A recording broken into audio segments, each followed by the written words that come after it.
How appropriate to start with one of the icons of London whilst we show you 3 different things that most people miss in London. And here's our first one. It's a sort of a 3D map of the area right by Tower Bridge, which as you can see shows the Tower of London over the other side. Plus also the main buildings situated around here, and you've also got the sidings going into London Bridge Station. So this gives you a really great 3D view of what's going on in the area. And then as you look around the outside of the disc, as you can see, this is about height just to stand and have a look. If you look around the outside of the disc, you've also got directions to some of the different landmarks which are situated nearby. So there you go, you've got Monument and the City of London pointed over there. You've got St Catherine Docks pointed over in that way. The other thing I love about this is the River Thames. What they've done is they've made it into an inlet, so when it rains, it actually looks like you've got the River Thames going by. And of course you've got HMS Belfast and you've got Westminster Pier on the other side. Now, one of the things I often talk about is the fact that London is so green, and that I love the fact that in lots and lots of derelict places or places where there isn't anything, they've also put in temporary gardens. And this one is right down beside London Bridge as well. So we're here right by HMS Belfast, but this is an area so many people walk past on the main bank of the River Thames that they don't come up here. Yet they're so looking over the other side, they're looking at HMS Belfast and also to the Tower of London and the great views of the Tower Bridge, that they miss this wonderful garden that you can come and walk through. And also it's got lovely benches situated within it, so if you've got a lunch and you fancy a stop, or you just fancy a refreshment to come and sit down and chill in the middle of London, one of those busy times, you can come and sit here, take the weight off your feet and just immerse yourself in this beautifully built garden. So the garden's been put together in association with St Mungo's, which is one of the big homeless charities in London, does fantastic work for those that are homeless.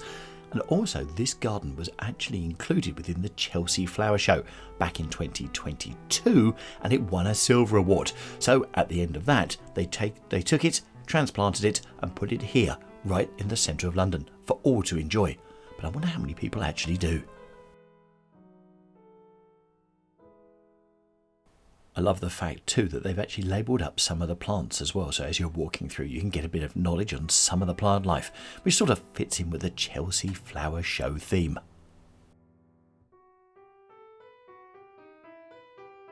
So if you're fancying somewhere tranquil to take the weight off your feet, this could be it, round by London Bridge, this little garden, which is fantastic.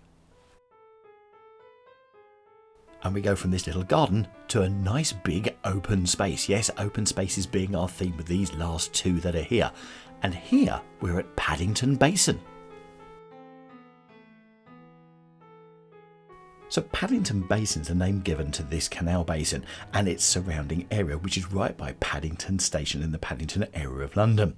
Now the basin commences 500 metres south of the junction, which is known as Little Venice of the Regent's Canal and the Paddington arm of the Grand Union Canal, and runs for a similar length east-west.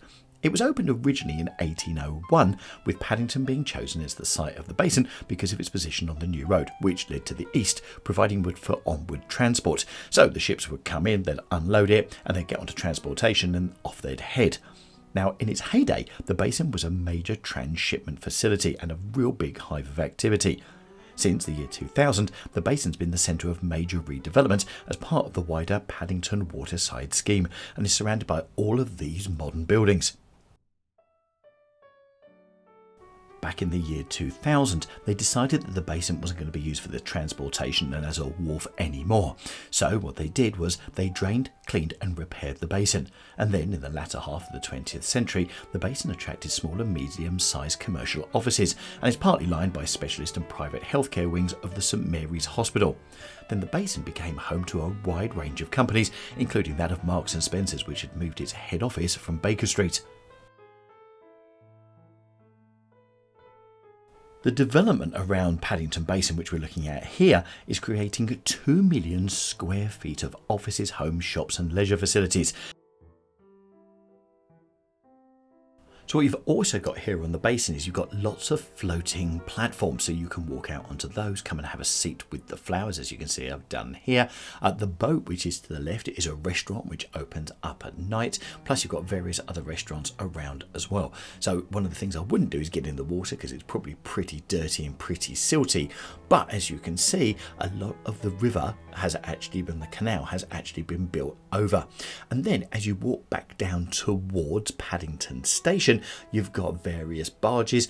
You've also got different areas where you can hire boats and take them out towards Little Venice. So it's a good area to come to. And then they've built this area here as well, which is right by the side of Paddington Station.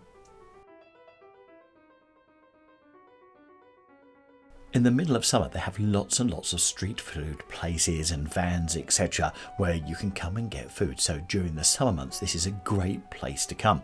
Also, they quite often put up big TV screens so you can sit and watch something like Wimbledon if that's on, or the cricket or something else like that, and it's a great place for people to get together. So Paddington Basin is becoming one of those places. There you go, and I talked about the boats earlier. Yeah, these were available for hire, and I remember last time I looked, I think they're about £80 an hour to hire one of these boats. So if you've got a number of people in there, actually it's quite a good deal, and you get those for an hour. You can take those out and about.